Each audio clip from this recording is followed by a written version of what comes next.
भगवान शिव कहते हैं कि भाग्य का लिखा कभी नहीं मिटता है। मित्रों, माता पार्वती ने एक बार भगवान शिव से मनुष्य के भाग्य को लेकर एक प्रश्न किया और कहा, हे प्रभु, मैं जानना चाहती हूँ, क्या मनुष्य का भाग्य पहले से ही तय किया जाता है? दोस्तों, वीडियो शुरू करने से पहले मैं आपको बता दूं, इसे देखने से ज़्यादा सुनने में समझ में आएगा, तो वीडियो को अंत तक जरूर सुनें और कमेंट में हर हर महादेव जरूर लिखें।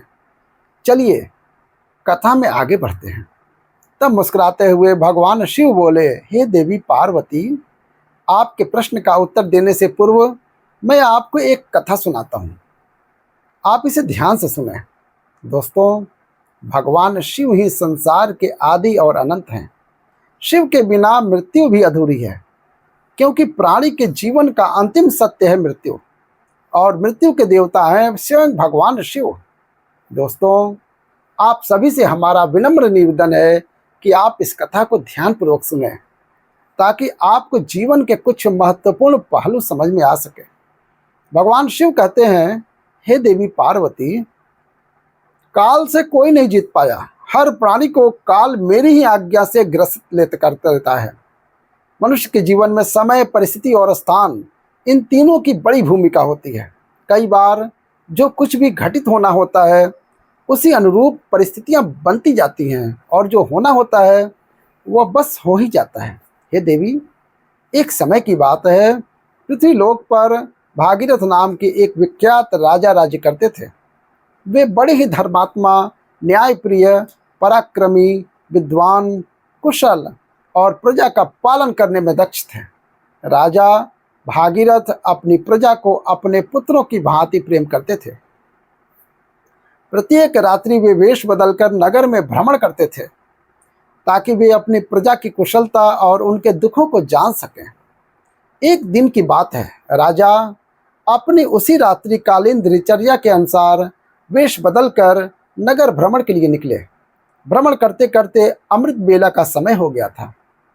अब हल्का हल्का सवेरा होने लगा था। रात भर भ्रमण करने के कारण वे अब नगर की परिक्रमा वाले मार्ग से होकर निकल रहे थे। उसी मार्ग के दूसरी ओर एक घना जंगल आरंभ होता था। तभी उन्होंने देखा कि एक नौजवान लकड़हारा कंधे पर कुल्हाड़ी लिए जंगल में प्रवेश कर रहा है। वो एक ऊंचे वृक्ष पर चढ़कर लकड़ी काटने लगा। अचानक कहीं से एक भयानक रीछ यानी भालू दौड़ता हुआ वहां आ पहुंचा।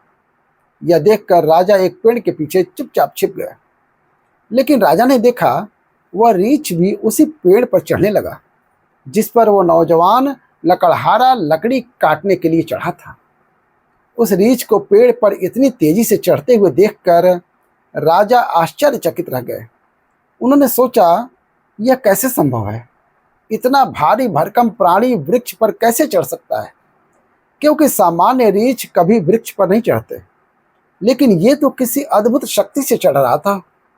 उधर जब उस नौजवान लकड़हारे ने रीछ को अपनी ओर तेजी से आते देखा, तो डर के मारे उसके हाथ पांव फूल गए।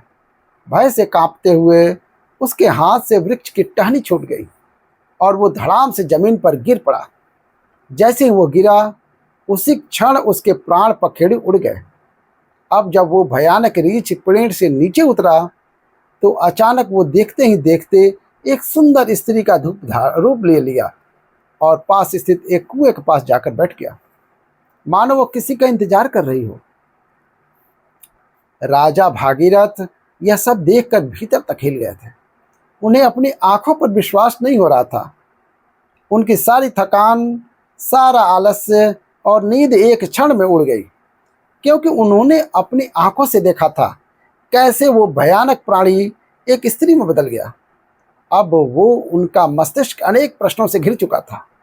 राजा ने ठान लिया कि मैं इसका पीछा करूंगा और जानूंगा कि ये रहस्य क्या है। वे दूर खड़े होकर उस स्त्री पर दृष्टि टिकाए देख रहे थे कि अब वो क्या करती है।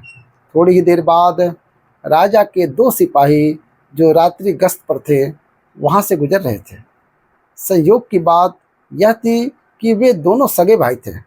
जब छोटे भाई की दृष्टि उस कुएं के पास बैठी स्त्री पर पड़ी, तो उसे देखते ही वह उसके रूप पर मोहित हो गया और वो बोला, भैया, वो जो सुंदर कन्या वहाँ बैठी हुई है, उसे देखते ही मेरे हृदय में प्रेम जाग उठा है। मेरा मन कहता है कि वही मेरी योग्य वधू है। मैं उसी से विवाह करना चाहता हूँ। बड़े भाई ने जब उसकी बात सुनी तो उसने भी कन्या की ओर देखा और वो भी उसी क्षण उसके सौंदर्य पर मोहित हो गया। और बड़ा भाई भी बोला, अरे छोटे, बड़े भाई के होते हुए तू कैसे विवाह कर सकता है?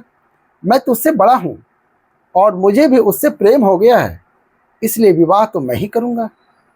तब छोटा भाई बोला, भैया, लेकिन पहले मैंने उसे देखा है, इसलिए विवाह का अधिकार मेरा है। अब दोनों भाई आपस में विवाद करने लगे। तभी बड़े भाई ने समझदारी दिखाते हुए कहा, हम व्यर्थ ही झगड़ रहे हैं, क्यों ना हम इस कन्या से ही पूछ ले कि वो हम दोनों में से किसे पसंद करती है। वो जिससे विवाह करना चाहे हम दोनों उसे स्वीकार कर लेंगे। यह निर्णय लेकर दोनों भाई उस सुंदर कन्या के पास पहुंचे। बड़े भाई ने पूछा, हे सुंदरी, आप कौन हैं और यहाँ क्या कर रही हैं? तब उनके पूछने पर वो स्त्री मधुर स्वर में बोली, मेरा नाम रूपा है, मैं पास ही के गांव में रहती हूँ। मैं अपने पति के तलाश में इस जंगल में भटक रही हूँ। फिर छोटा भाई बोला, क्या हुआ, हमें बताओ, तुम्हारा पति कहाँ है? हम दोनों मिलकर उसकी खोज में तुम्हारी मदद करेंगे। रूपा ने हल्की मुस्कान के साथ शर्माते हुए कहा, अरे नहीं, अभी तो मैं कुंवारी हूँ। मैं एक योग्य वर की तलाश में निकली हूँ और इस संसार में मेरा कोई नहीं है, एकमात्र ही, वह भी वो माँ चल बसी।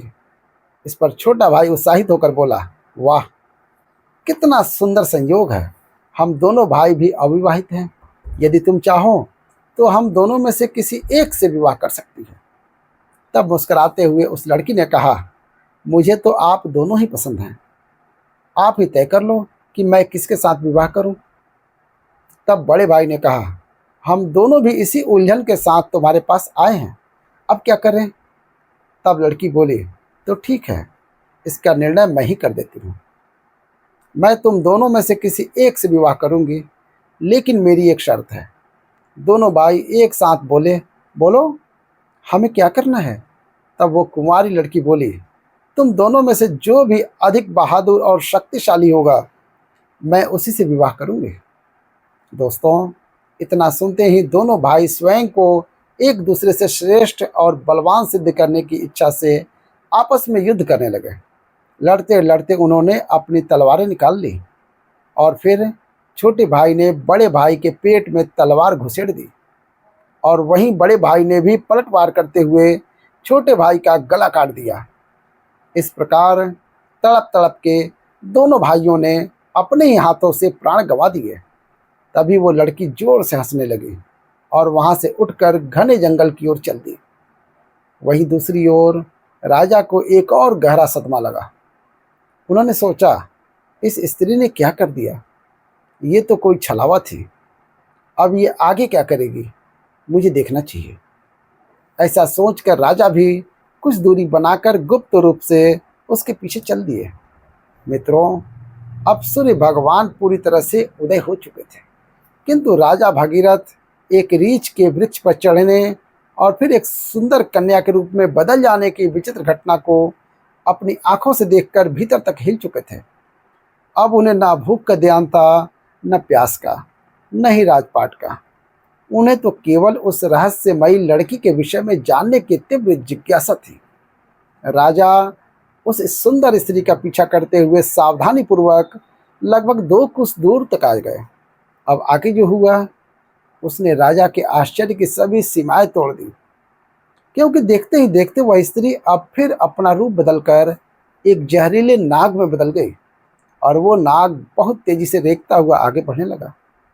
कुछ ही दूर एक नदी बह रही थी। वो नाग नदी किनारे पहुंचा और राजा की आंखों के सामने ही नदी में कूद पड़ा। नदी में एक नाव चल रही थी जिसमें 10-12 लोग सवार थे। वो नाग उसी नाव की ओर बढ़ा। राजा भगीरथ किनारे खड़े होकर ये सब देख रहे थे। नाग के नाव में कूदते ही उसमें अफरा तफरी मच गई।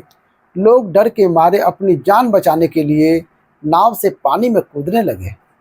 इस भगदड़ में नाव भी पलट गई और जो लोग तैरना जानते थे वे किसी तरह नदी से बाहर निकल आए, लेकिन जो तैरना नहीं जानते थे वे डूबकर अपनी जान गंवा बैठे। दोस्तों, थोड़ी देर के बाद वह नाग नदी से बाहर निकला और किनारे किनारे आगे बढ़ने लगा। राजा भगीरथ उसका पीछा करते रहे। फिर कुछ दूर जाने पर राजा को एक और आश्चर्य हुआ। वो नाग अब एक बार फिर अपना रूप बदल चुका था। अब वो एक वृद्ध ब्राह्मण के वेश में था। राजा ने सोचा, इस रहस्यमय प्राणी के विषय में जानकारी लेने का यही उचित समय है, क्योंकि इस समय वो एक वृद्ध ब्राह्मण के रूप में था। इसलिए राजा ने सोचा, अब मुझे इससे कोई खतरा नहीं होगा, मैं इसके पास आसानी से पहुंच सकता हूं। यही सोचकर राजा शीघ्रता से उस रहस्यमयी ब्राह्मण की ओर बढ़ने लगे। राजा तो उसके छलावे और रहस्यमयी चावलों का पहले से ही पीछा कर रहे थे। अब वो तेज कदमों से चलते हुए उस ब्राह्मण के पास पहुंचे। उन्होंने हाथ जोड़कर विनम्रता से प्रणाम किया। उस वृद्ध ब्राह्मण ने भी हाथ उठाकर अभिवादन स्वीकार किया और उन्हें आशीर्वाद दिया। तब राजा ने करीब जाकर पूछा, हे ब्राह्मण देव, आप कौन हैं? तब उस ब्राह्मण ने बड़े आश्चर्य के साथ उत्तर दिया, क्या तुम्हें दिखाई नहीं देता? मैं एक ब्राह्मण हूँ और साथ ही एक वैद्य भी। अभी मुझे बहुत शीघ्रता से राजमहल पहुँचना है, क्योंकि वहाँ के राजा संकट में हैं और उन्हें एक कुशल वैद्य की आवश्यकता है। उस ब्राह्मण की बात सुनकर राजा स्तब्ध रह गए।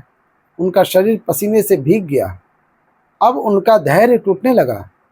दोस्तों, भगवान शिव माता पार्वती से कहते हैं, हे देवी, ऐसा क्यों ना हो, क्योंकि हर मनुष्य अपनी मृत्यु से डरता है और जब मृत्यु ही उसके सामने खड़ी होकर उससे बात कर रही हो तो भय तो होगा ही। राजा अब अत्यंत डर चुके थे, किंतु उन्होंने साहस जुटाया और दृढ़ स्वर में बोले, हे विप्र, कुछ तो सत्य कहिए। ऐसे झूठ बोलना ब्राह्मण को शोभा नहीं देता। इसके लिए आपको दंड भी मिल सकता है, यहाँ तक कि सूली पर भी चढ़ाया जा सकता है। और हाँ, मैं आपको बताना चाहता हूँ कि यहाँ के राजा मेरे मित्र हैं और वे पूर्णतः स्वस्थ हैं। यह सुनकर ब्राह्मण मंद मुस्कान के साथ बोला, मैं सब जानता हूँ। तुम व्यर्थ में मेरा समय नष्ट कर रहे हो। मैं जो भी हूँ उससे तुम्हें क्या लेना देना? तुम अपने काम से मतलब रखो। राजा ने अब अपनी आवाज़ ऊंची करते हुए कहा, हे ब्राह्मण, आप पुनः असत्य बोल रहे हैं। आप ब्राह्मण नहीं हैं। आप वो नहीं हैं जो मुझे प्रतीत हो रहे हैं। जब तक मैं सच्चाई नहीं जान लेता तब तक मैं आपका पीछा नहीं छोड़ सकता। आपको सच बताना ही पड़ेगा। फिर से मंद मुस्कान के साथ वो ब्राह्मण बोला, हे युवक, मैं एक ब्राह्मण ही हूँ, मुझे जाने दो, नहीं तो यहाँ के राजा की मृत्यु का कारण तुम बनोगे और इसका पछतावा तुम्हें जीवन भर रहेगा। ब्राह्मण के मुख से ऐसी बातें सुनकर राजा को क्रोध आ गया। उन्होंने अपनी गुप्त तलवार निकाल ली और बोले, अब आप झूठ नहीं बोल सकते। मैं तब से आपका पीछा कर रहा हूँ जब आप रीछ का रूप धारण किए हुए थे।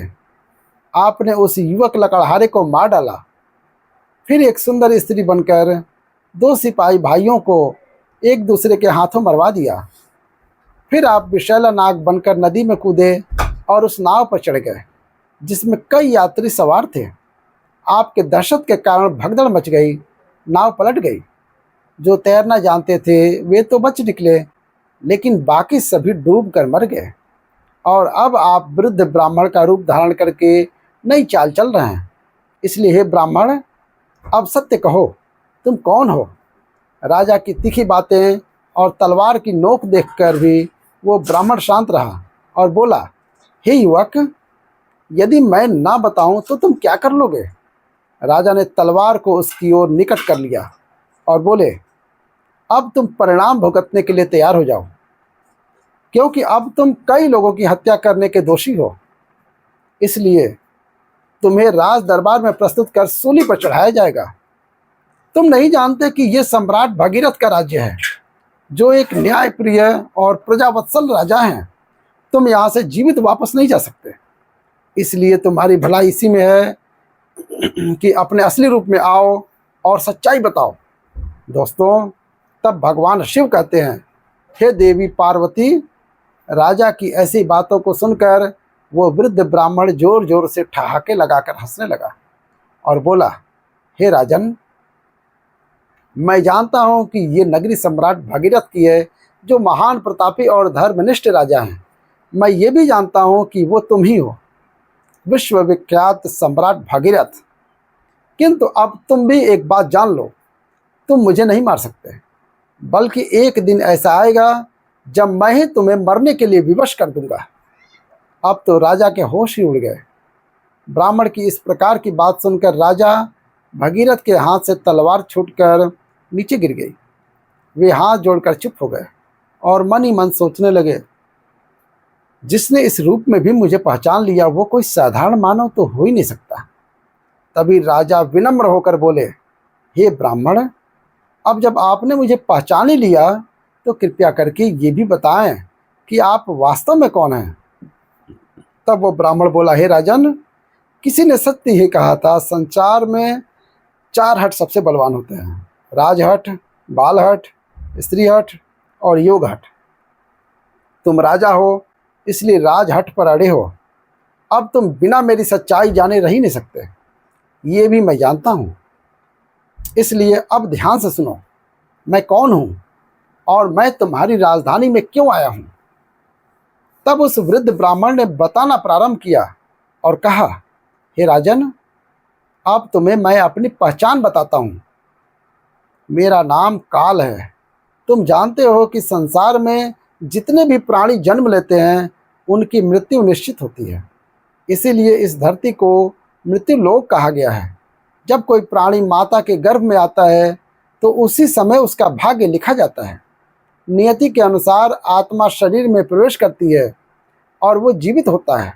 उसी क्षण उसकी मृत्यु का समय, स्थान और कारण भी विधाता द्वारा निश्चित कर दिया जाता है। जब किसी प्राणी की मृत्यु का समय आता है तो भगवान शिव ही धर्मराज को इसकी सूचना देते हैं, क्योंकि सभी प्राणियों की मृत्यु का निर्णय शिव जी के पास होता है। धर्मराज शिव जी से आज्ञा प्राप्त कर यानी काल को आदेश देते हैं कि अब जाओ और उस प्राणी के प्राण हर लो। तब मैं मृत्यु लोक में आता हूँ। मुझे पहले से पता होता है कि किस प्राणी के कब, कहाँ और कैसे मृत्यु होनी है। इसलिए मैं उस प्राणी को निश्चित समय पर निश्चित स्थान पर पहुंचा देता हूँ, वहाँ जहाँ पर उसकी मृत्यु सुनिश्चित हो। और जिस प्रकार उसकी मृत्यु विधाता ने लिखी हुई होती है, मैं उसी प्रकार की परिस्थितियाँ और घटनाएं वहाँ पर उपस्थित कर देता हूँ। इसलिए हे राजन, सुनो, उस लकड़हारे को मैंने नहीं मारा था। तब राजा ने आश्चर्य से पूछा, हे विप्र, आप ये कैसे कह सकते हैं? मैंने स्वयं अपनी आंखों से देखा है कि उस लकड़हारे की मृत्यु का कारण आप ही बने थे। तब ब्राह्मण यानी काल ने कहा, हाँ, कारण तो मैं ही बना था, लेकिन सांसारिक लोग तो यही समझते हैं कि लकड़हारा पेड़ से गिर कर मरा, लेकिन वो मेरी योजना का हिस्सा था। उसकी मृत्यु पेड़ से गिरकर होनी निश्चित थी, इसलिए मुझे वह रूप धारण करना पड़ा था। सोचो, अगर मैं असल में वृद्ध होता तो क्या कभी पेड़ पर चढ़ पाता? उसी तरह जो सिपाही मैंने, उनकी मृत्यु एक दूसरे के हाथ से होनी तय थी, इसलिए मुझे एक सुंदर स्त्री बनना पड़ा। फिर जो लोग नाव में डूबकर मरे, उनकी मृत्यु जल में डूबने से होनी निश्चित थी, इसलिए मैंने एक भयानक नाग का रूप धारण किया, जिससे वे सभी अपनी मृत्यु तक पहुंच सके। हे राजन, अब आप समझ ही गए होंगे कि मैं कौन हूं और आपकी नगरी में क्यों आया हूं। समय, स्थान और परिस्थिति, ये तीनों ही एक प्राणी की मृत्यु में मुख्य भूमिका निभाते हैं। राजा गंभीर हो गए और बोले, हे विप्र, आपने मुझे जो ज्ञान दिया उसके लिए मैं आपका आभार व्यक्त करता हूँ, लेकिन मेरे मन में एक और प्रश्न है। आपने थोड़ी देर पहले कहा था कि इस नगर के राजा की मृत्यु होने वाली है, किंतु मैं तो आपके सामने जीवित खड़ा हूँ। तब काल मन स्वर में बोले, हे राजन, मृत्यु तो हो चुकी है, वो मृत्यु तुम्हारे छोटे भाई की थी, जो तुम्हारी अनुपस्थिति में राजगद्दी पर बैठा था। शत्रु राज्य के एक गुप्तचर ने उस पर बाण चला दिया, क्योंकि तुम्हारे राज्य के नियमों के अनुसार तुम्हारी अनुपस्थिति में वही राजा माना जाता है जो गद्दी पर बैठा हो। इसीलिए मृत्यु राजा की ही मानी गई और तुम यहाँ मेरे साथ व्यर्थ की उलझनों में पड़े रहे। भगवान शिव कहते हैं, हे देवी पार्वती, जब राजा भागीरथ को यह ज्ञात हुआ तो वे बहुत दुखी हुए और सोचने लगे, मैंने ये क्या कर दिया। तब ब्राह्मण रूपी काल ने कहा, हे राजन, ये सब तो पूर्व निर्धारित था। तुम तो केवल इस नाटक के एक पात्र हो। जो होना होता है वह होकर ही रहेगा। अब शोक करने से कुछ नहीं बदलेगा। तुम्हारी आयु अभी शेष है। अब तुम लौट जाओ और अपना राज्य संभालो। तब राजा बोले, हे यमदूत, मुझे क्षमा करें, मैं आपको पहचान नहीं सका। लेकिन अब मैं एक अंतिम प्रश्न पूछना चाहता हूँ। क्या आप मेरी मृत्यु के विषय में बता सकते हैं? तब ब्राह्मण मुस्कुराते हुए बोले, पूछो राजन, मैं तुम्हारी शंका दूर कर दूंगा। तब राजा बोले, क्या आप मुझे ये बता सकते हैं कि मेरी मृत्यु कब होगी? तब यमदूत ने कहा, नहीं, एक सामान्य व्यक्ति के लिए यह बात जब तक गुप्त रहती है तभी तक वो इस संसार में विलीन होकर जी सकता है, अन्यथा वह मृत्यु से पहले ही पल पल तड़प तड़प कर मरता है। क्योंकि चिंता और चिता में कोई अंतर नहीं है। चिता तो केवल एक बार ही शव को भस्म कर देती है, किंतु चिंता हर पल मन को, शरीर को जलाती है। दोस्तों, लेकिन राजा के घोर हठ के कारण ब्राह्मण ने कहा, हे राजन, जिस प्रकार से तुमने मेरे साथ रहकर दूसरों की और अपने छोटे भाई की मृत्यु के विषय में सुनकर भी धैर्य नहीं छोड़ा, उससे मुझे प्रतीत होता है कि तुम एक ज्ञानी और धैर्यवान पुरुष हो। इसलिए मैं तुम्हें तुम्हारी मृत्यु के विषय में बताता हूँ।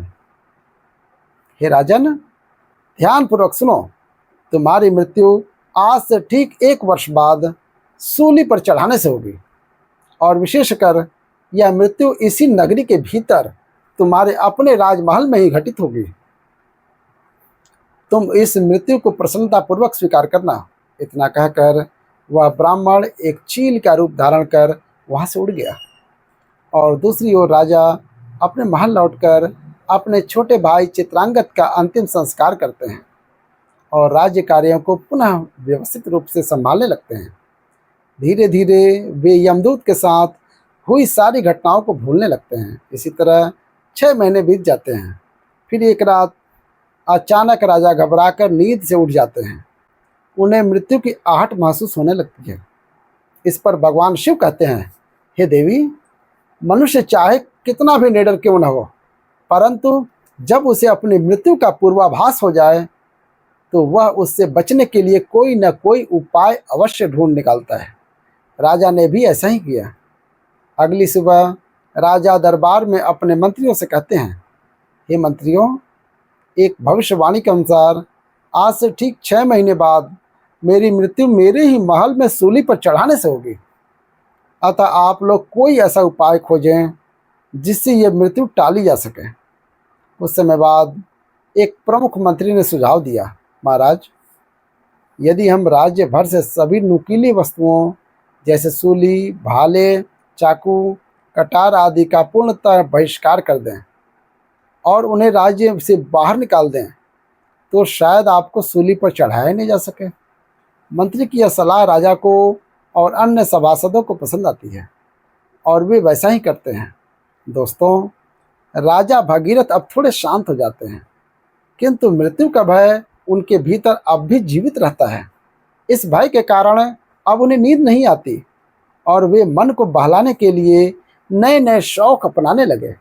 इसी तरह दिन बीतते हैं और वो दिन भी आ जाता है जिसके अगले दिन भविष्यवाणी के अनुसार राजा की मृत्यु होनी थी। अब राजा और भी अधिक व्याकुल हो जाते हैं। उन्हें समझ नहीं आता कि क्या करें। वे सोचते हैं, क्यों ना आज की रात राजमहल से बाहर ही रह जाए। हो सकता है यदि मैं महल में ना रहूं तो भविष्यवाणी झूठी साबित हो जाए। यह सोचकर वे मध्य रात्रि में एक गरीब भिखारी का वेश धारण कर चुपचाप महल से निकल पड़ते हैं। और नगर की गलियों में घूमने लगते हैं। अब कई दिनों के नींद न लेने के कारण वे थक जाते हैं। तभी वे एक घर में चुपचाप घुस जाते हैं। वो घर एक दर्जी का था, जो राजा और रानी के विशेष वस्त्र सिलने का कार्य करता था। राजा उस घर में चुपचाप एक कोने में जाकर सो गए। अब रात्रि का अंतिम पहर बीत रहा था। राजमहल में किसी को ये ज्ञात नहीं था कि राजा कहाँ हैं, क्योंकि कई दिनों से वे अपने कक्ष से बाहर नहीं निकले थे। सब यही समझ रहे थे कि महाराज अभी भी अपने कक्ष में विश्राम कर रहे हैं। दर्जी के घर में कुछ चोर आते हैं और राजा रानी के लिए सिल रहे बहुमूल्य राजसी वस्त्र चुराकर भाग जाते हैं। जब अगली सुबह दर्जी को यह घटना पता चलती है, तो वह घर के कोने में सो रहे उस व्यक्ति को, जो कि राजा थे किंतु भिखारी के वेश में थे, चोर समझ बैठता है। बिना पहचाने वह राजा को बांधकर सीधे राज दरबार में ले जाता है। अब राजमहल में राजा भगीरथ का पुत्र, जो अब युवा अवस्था में है, पिता की अनुपस्थिति में राजगद्दी पर बैठा था। उसने बिना जांच पड़ताल किए उस भिखारी को चोर मानकर सिपाहियों को आदेश दिया कि इसे सूली पर चढ़ा दो। यह सुनकर राजा चौंक कर उठ बैठते हैं। चारों ओर का वातावरण देखकर उन्हें समझ में आ जाता है कि वे स्वयं ही अपने पुत्र के द्वारा दिए गए मृत्यु के आदेश में फंस चुके हैं। ये वो दिन था जिसकी भविष्यवाणी 1 वर्ष पहले ब्राह्मण ने की थी। राजा ने तुरंत दरबार में अपने मंत्रियों को सारा वृतांत बताया और कहा, हे मंत्रीगण, हम एक धर्म संकट में हैं। ना तो मैं अपने पुत्र के आदेश का अपमान करना चाहता हूँ और न ही मृत्यु का वरण करना चाहता हूँ। अब आप ही कोई उपाय बताएं। तब महामंत्री ने उस दर्जी को बुलाया और सभा को संबोधित करते हुए कहा, राजन, आपके आदेश की मर्यादा बनी रहे और महाराज के प्राण भी सुरक्षित रहे, इसके लिए हम इन्हें सूली के स्थान पर एक सुई की नोक पर बैठा देते हैं। इससे आदेश की पूर्ति भी होगी और किसी की मृत्यु भी नहीं होगी। यह बात सभी को उचित लगी। समय के अनुसार राजा को सुई की नोक पर बैठाया गया, परंतु होनी को कुछ और ही मंजूर था। जैसे ही राजा सुई की नोक पर बैठे, वो सुई उनकी पीठ में चुभ गई। रक्त बहने लगा और वैद्य बुलाए गए, पर तब तक बहुत देर हो चुकी थी। धीरे धीरे राजा का शरीर शिथिल हो गया और वे वहीं तड़पते हुए अपने प्राण त्याग देते हैं। दोस्तों, भगवान शिव माता पार्वती से कहते हैं, हे देवी, मनुष्य अपने भाग्य को चाहे जितना भी बदलना चाहे, परंतु जो होना निश्चित है वो होकर ही रहता है। यही कारण है कि परमेश्वर ने मनुष्य को भविष्य जानने की शक्ति नहीं दी, ताकि वो वर्तमान को जी सके। प्रत्येक प्राणी को अपने कर्मों के पथ पर चलना चाहिए, धर्म का पालन करना चाहिए और हर क्षण को भगवान के नाम में समर्पित करते हुए जीना चाहिए। यही सच्चा जीवन है। तो दोस्तों, यही थी राजा भगीरथ की अद्भुत और रहस्यमयी कथा, जो हमें यह सिखाती है कि भाग्य से कोई नहीं बच सकता, चाहे कोई कितना भी उपाय कर ले। यदि आपको ये कथा अच्छी लगी हो तो कृपया कर इस वीडियो को लाइक करें। अगर आप हमारे चैनल पर नए हैं तो हमारे यूट्यूब चैनल महादेव के भक्त शर्मा जी को सब्सक्राइब करें और बेल आइकन दबा दें और कमेंट में हर हर महादेव जरूर लिखिए। हर हर महादेव।